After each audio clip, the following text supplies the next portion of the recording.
you are Latino or No Sabo who cannot speak Spanish, I guarantee these tips will help you drastically improve your Spanish. If you don't know me, mi nombre es André. Mis padres no son de México. Mis padres son de Texas. Solo tengo herencia de México.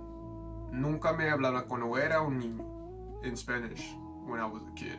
I'm a third generation Latino. Pues yo aprendí en la prepa. He aprendido español por casi 10 años. Empecé en la secundaria y pues durante la pandemia empecé a practicar en mi tiempo libre y pues sí, hablo español ahorita. Mis abuelos eran de Texas también. Solo tengo herencia de México, ¿no? Yo no conozco a nadie de México. I didn't speak Spanish when I was a kid. My whole life I felt insecure because I looked Latino, and then when Latinos would speak Spanish to me, I couldn't say anything. I couldn't speak because I didn't know Spanish. And I felt like a black sheep amongst other Latinos. If you freeze when other Latinos speak to you or they speak fast to you and you don't know what to say, trust me, I've been there. I know exactly how that feels. You just freeze. You don't know what to say. You're like, your mind goes blank. Well, lucky for you, I want to help you and I want you to improve your Spanish so that doesn't happen to you. And trust me, that happened to me plenty of times. Pero ahora, automáticamente, otros latinos me hablan conmigo en puro español y piensan que mis padres son de México o mis abuelos son de México o yo soy de México, pero en realidad eso no es cierto. Mis padres son de Texas y solo tengo herencia de México. So today I'm going to give you 3 tips I wish someone told me sooner, especially as a No Sabo, to help improve your Spanish. El consejo número 1, tip number 1 is say ¿cómo se dice? ¿Cómo se dice? ¿Cómo se dice is how do you say this? How do you say this? It's okay to not know how to say a particular word. What it's not okay to do is to not try to learn a new word that you do not know how to say. Use your words when you don't know how to say something. ¿Cómo se dice eso en español? ¿Cuál es la palabra de eso? ¿Cómo se dice eso en español? Ask questions. You want to ask questions if you do not know how to say something. Say, ¿cómo se dice? ¿Cómo se dice? Yo me recuerdo una vez que yo trabajaba en el restaurante y yo no sabía esta palabra, like the blender. And I was like, ¿cómo se dice eso en español? And he was like, oh, licuador. And I was like, licuador? Okay. Yo me recuerdo este momento. I remember that because it's a specific moment where I'm like, oh, how do I say this? Because when you are physically handed something like, how do you say this? And they tell you how to say it, your brain will automatically remember it. Instead of just writing down on a pen and paper, trying to memorize flashcards. Those are key occasions and moments that will help you remember more words and ultimately give you more confidence. El consejo número 2, tip number 2. When you answer someone, a Latino, in Spanish, use what they say as guidance. So if someone's like, ¿Cómo te llamas? ¿Cómo te llamas? You would say, me llamo André. Me llamo André. ¿Y usted? ¿De dónde eres? Oh, yo soy de México. Yo soy de California. Yo soy de Wisconsin or some shit. Use their question as guidance. So, ¿Cómo te llamas? The verb is llamar. Te llamas is te llamas, which would be the AS at the very end of llamas, saying, what is your name? Or how do you call yourself? That's the actual translation, but in this case, it's what's your name? What do you call? What's your name? And you would say, me llamo André. ¿Dónde está la comida? ¿Dónde está la comida? Okay, well, let's break this down. ¿Dónde is where? Está is the verb estar, which translates to where in location. La comida is food. So, ¿dónde está la comida? Would be the entire question. So how would you go about answering this? You would say, la comida está en la cocina. La comida está en la cocina. The food is in the kitchen. So use what someone says to you break it down and just repeat it back to them, essentially. If you're like someone like me, right, who yo no sabía de nada el español cuando era un niño, right? I started learning when I was 15, so my brain was already developed.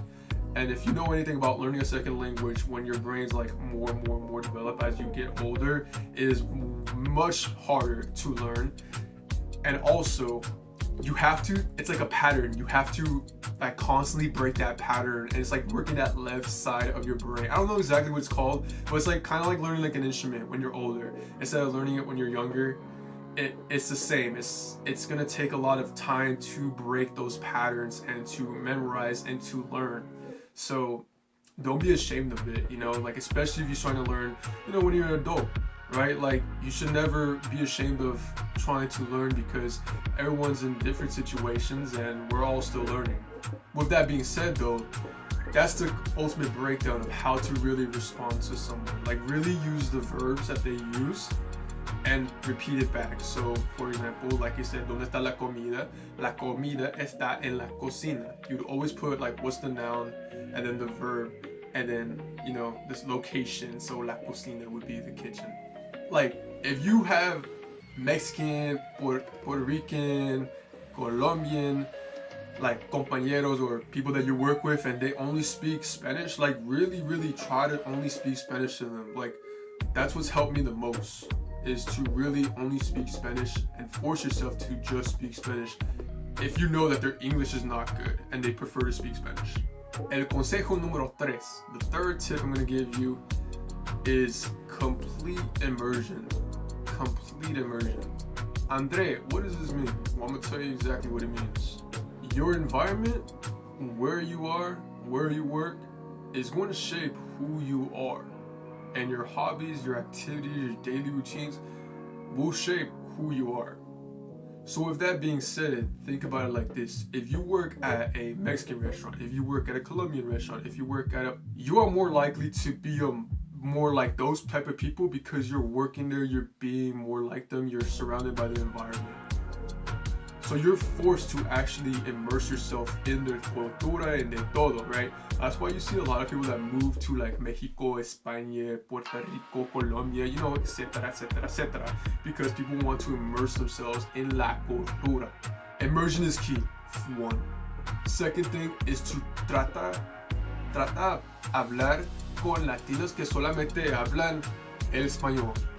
Nada de inglés, like no saben nada de inglés, right? Because what I've learned for me in my case is that I have to be forced to speak Spanish. I'm forcing myself to speak Spanish because I'm like, this guy, this person, this lady or this man can't speak English, so I'm literally forced to speak Spanish, and they feel more comfortable speaking Spanish to me. So I'm forcing myself to speak Spanish.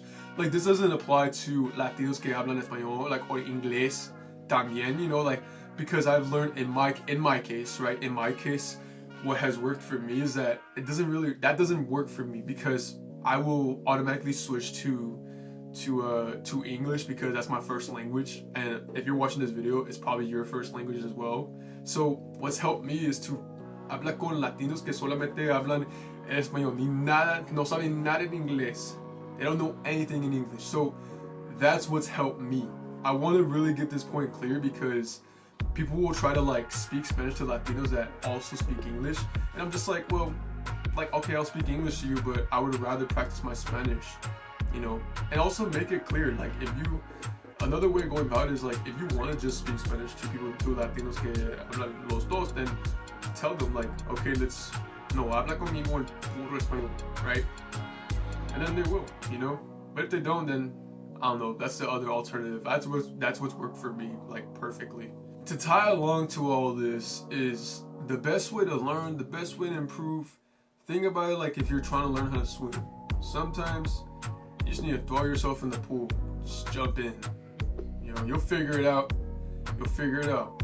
You just have to put yourself in an environment where you're forced and you have to learn on the fly, and you know, you're forced to literally only speak Spanish.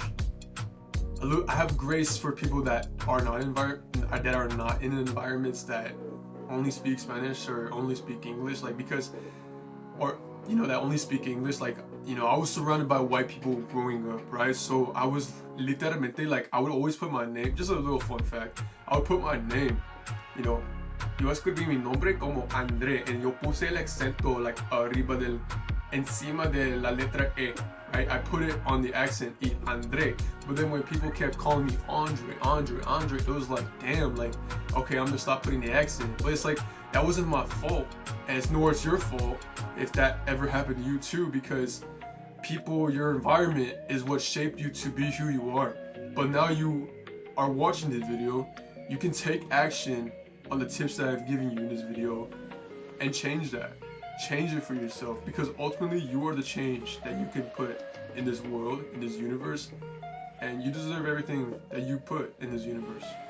So make it happen para ti, okay? Because Spanish isn't just like something you study 1 hour a day, or you go to school and you stop afterward. No, it's a parte de tu vida. Es cultura. Es herencia. It's a part of who you are. Like now people me llaman André, and that was never the case. André, that was never the case. You know? And you are who you are. So embrace it. Also, if you want more Spanish tips, you know, yo tengo mi comunidad de No Sabo School. Es la primera enlace de mi descripción. It's the first link in the description. I'm there to help you if you need extra help, if you want to improve your Spanish fast, drastically, and I can give you one-on-one coaching in No Sabo School to help you just improve your Spanish and overall life as a Latino, as a No Sabo, you know, para aprender español, pero no solamente para aprender español, para mejorar tu mentalidad, you know, the challenges and cosas así of being Mexican American, being, you know, Colombian American, or being third generation Latino and No Sabo in the United States. So if that sounds anything like you, then press that first link in the description. I would be glad to help you inside of No Sabo School. Okay? Dale un like, suscríbete si tú eres nuevo. Hacer lo que haces por ti. Adiós, adiós papi, ok? Chao. ¡Mua!